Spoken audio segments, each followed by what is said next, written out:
So here on the channel, I have showed you what it's like to compete here in Tulsa, Oklahoma at the Chili Bowl as a driver. Now today though, we are going to experience it together as race fans. So you walk right in here to the main entrance to the building. This is where you can get tickets to the event, or you can also purchase a pit pass. You see that on the left. So if you're a race fan, this is exactly where you're heading. Now up here on the left is where you can head down to where they have their small trade show. There's quite a few booths set up for different things in motorsports. And then if you look to the right, this is where you can head to go towards the racetrack. Now on the right here is where you're going to see concessions. There's also more concessions in the pit area, and then also down on the front stretch behind the main grandstands. You're going to see that. You're going to see beer booths. You're going to see ice cream. You're going to see all sorts of sweet treats. You cannot miss them if you're walking around the expo. You will see this small opening though. This is the entrance to the pit area from this side of the building. From here on out, you're going to see trailers and trailers and trailers. Now with it being bright and early in the morning, the pit area is fairly quiet. If you are walking around this early, there's a good chance you're going to see quite a few cars covered up. Usually the only cars that aren't uncovered at this time, maybe it's their prelim night, or they're getting ready to go, or they're working on something from the night before. But quite a few cars will be covered up as they're just waiting for their opportunity to go, or waiting to go again on Saturday. Now when you have a team like Keith Kunz Motorsports that we're passing, they have so many cars. They are out all the time just trying to make sure all their equipment's where it needs to be and on its A game. And yeah, this is kind of the front of the pit area as we kind of head towards staging in the building. So one of the few things that I feel like make the Chili Bowl unique compared to other events is, like, let's say you go to a sprint car race, you're not going to show up at maybe 10 or 11 a.m. and see, all the cars unloaded in the pit area completely full. But here at the Chili Bowl, since, different cars are running every day, the building is usually always alive and well. It can be quieter at certain times, but there's always people roaming around and cars being worked on. That also means that you'll definitely catch some drivers out and about, and at the Chili Bowl, you don't need a pit pass to get in the pits here at 10 a.m. Basically from when the building opens to about 1 o'clock, it's open to the public or anyone with tickets, so you can just walk around, see everything up close and personal. Then they clear the pits at 1 o'clock and it's time to get all the action underway. But I just feel like that's kind of neat about the Chili Bowl. If you're a race fan, you can really kind of take things in early on in the day. Then you can go find your seat in the stands, or you can go get some lunch and then come back for all the action in the evening time. But you can see here, it's just after 10. There's quite a few cars out, cars getting washed. I hear someone hitting something with the hammer. So yeah, things are going good here in Tulsa here as they get ready for another prelim night.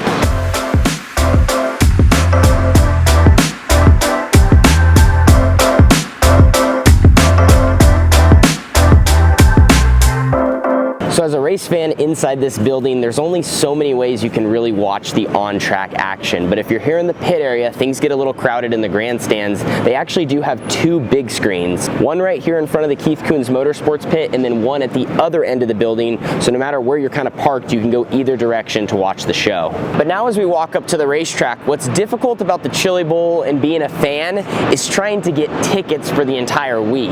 Now maybe if you're solo or it's you and another person, you might be able to find 2 tickets and get lucky. But if you have a bigger group, this race has been going on for so long, and usually the tickets renew every year with the same people because the same people keep coming back. So it's very common for fans attending to just get a pit pass, hang out in the pits, and then try to get a seat in more of the general admission, the pit grandstands area. But here in turns 3 and 4, this will be all filled up, completely sold out, and this is for people that actually have tickets to the event. This is technically not a part of the pit area. Now this over here, this technically would be a part of the pit area. This is where a lot of the crew members watch the race from, so you'll see this absolutely jam-packed all week long. This section will also be packed, and usually what happens is these people show up every day and put their blankets down and stuff to kind of like reserve their spot, even though it's not reserved. This is part of the pit grandstands. Technically anybody can sit here. If you do choose to sit in this area though, I highly recommend you bring safety glasses because you're probably going to be getting hit all night long. And as a race fan, if you're just looking for that Chili Bowl view, climb up here to the top and check that out right there. That's a full-on look at the pit area. Crazy, crazy stuff. You can see almost 400 cars behind me. And then you turn this way, and that's what it looks like looking at the track. I can tell you, some of the seats up here, some of the best in the house. Again though, these are all reserved, and all that over there I believe is all reserved. And like I was saying, if you're wanting to come to this event for the entire week and you have the chance to buy some good tickets, you have to jump on them when that opportunity arises. They usually go fast, they're hard to get their hands on, and if you have a reserved seat, it obviously makes your life a lot easier. Now for everyone with pit passes, we're gonna walk down this direction, and here's just some of the, you know, open seats that basically are first come, first serve for the day, and when you get up, your seat then is open for someone else to sit down.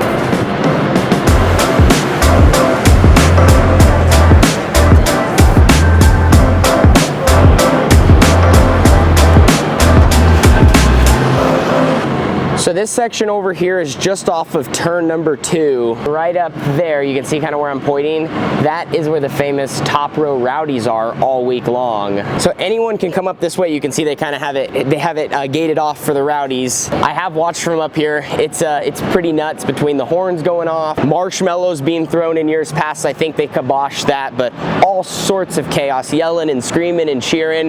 You can see a lot of logos, but yeah, top row rowdies, 2007 is when that began. If you want the full Chili Bowl experience, you got to come down here just off of turn 2, and it's nice. They got another big screen, so if you miss something, you know, you can just kind of look up right there. But if you're at the Chili Bowl and you have a pit pass, you can sit anywhere in here, just first come, first serve. Now, one of the last spots in the building, if you have a pit pass that would be worth watching from to really get the true Chili Bowl experience, would be right here on the ramp. So what they do, they kind of block off this area right here. Cars go up the ramp that way, and all the crew members will stand in here, and then on yellows and red flags you'll see the crew members walk from that direction, and they'll kind of walk right up to here so they can give signals to their drivers, or if they're mad at the official. Or you have the work area, cars are coming in and out of here trying to get fixed to get back out to get valuable points. Safety glasses are recommended if you're going to watch from the ramp, because it's kind of hard to see, but it is a neat spot as you see cars just rip in here into turn 3, and you also have all the emotion from the crew members and the people that are so invested in these teams, you know, watching their drivers or family members or friends, you know, go out there to battle. So that's kind of a look from a race fan standpoint at a few of the best spots here in the Expo Center. Hello and welcome to night 4 Chili Bowl Nationals, powered by non-synergy race. Tonight is Hasty Baked Sparkle Grill Night here at the Expo.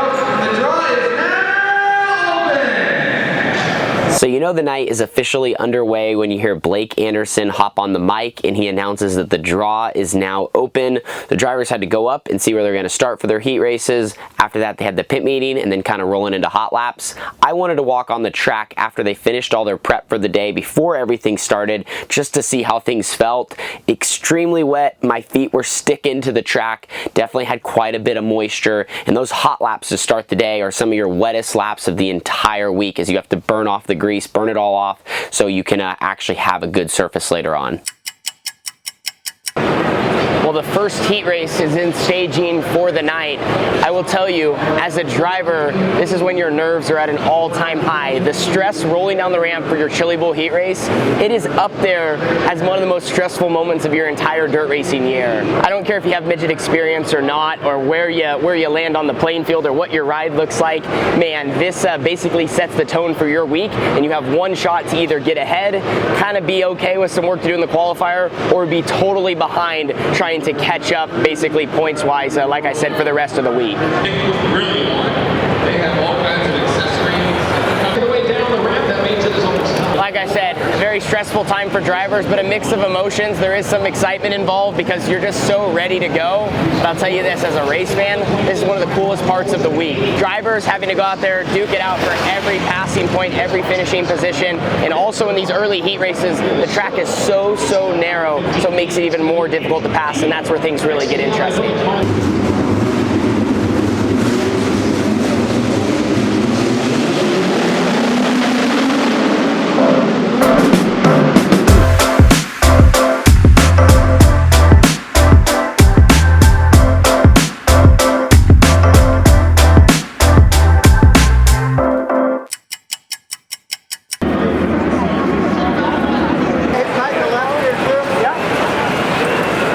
as race fans, as you near the end of the week, this place just gets so packed. That's what I was referring to earlier. You're not even really able to find a seat anywhere, and you just see kind of people both sides of the road. It's hard to push cars through. Kyle Billman, my car owner, he's running tonight. They just had an issue after his heat race, had to replace the torque tube and the driveline. That's always fun to do. Luckily, they had enough time, but still not necessarily something you want to do on a race day. Our other two cars are back this way. I wanted to show you. Got plenty of food for the team. A lot of the teams in this building will have food catered in throughout the week, so they don't have to worry about it, just because there's so much go, especially when teams have multiple cars and are running every single night. Now this actually my mom just did. She did some walking tacos, so we were all fed here for this Thursday night prelim. Fun fact about myself, as a driver on race day, I do not really like to eat much, or only like to eat early in the morning, and once I get close to race time, I kind of just straight drinking water, maybe a Gatorade, definitely not a soda, nothing like that.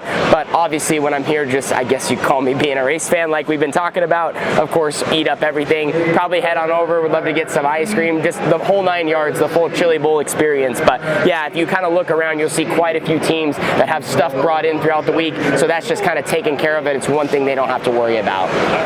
Now, as we roll through the rest of the night, I've been telling you how packed this place is. I mean, it literally looks like Disneyland on a busy day inside the Expo Center here as you kind of near the end of the week. Literally every day there's just more and more people, and they just fill this place up. I ended up heading down to turn 2 to watch most of the night, kind of spent some time there for the qualifiers and then the A feature. Turn 2 is always rowdy. Technically, I wasn't in the rowdies, but I was kind of down in that area, just high enough to where I wasn't getting hit with mud from the cars going by, ripping the cushion. Speaking of the cushion, the curb was gnarly throughout the entire night compared to the rest of the week. It was definitely, you know, very thick and more of like a parking curb.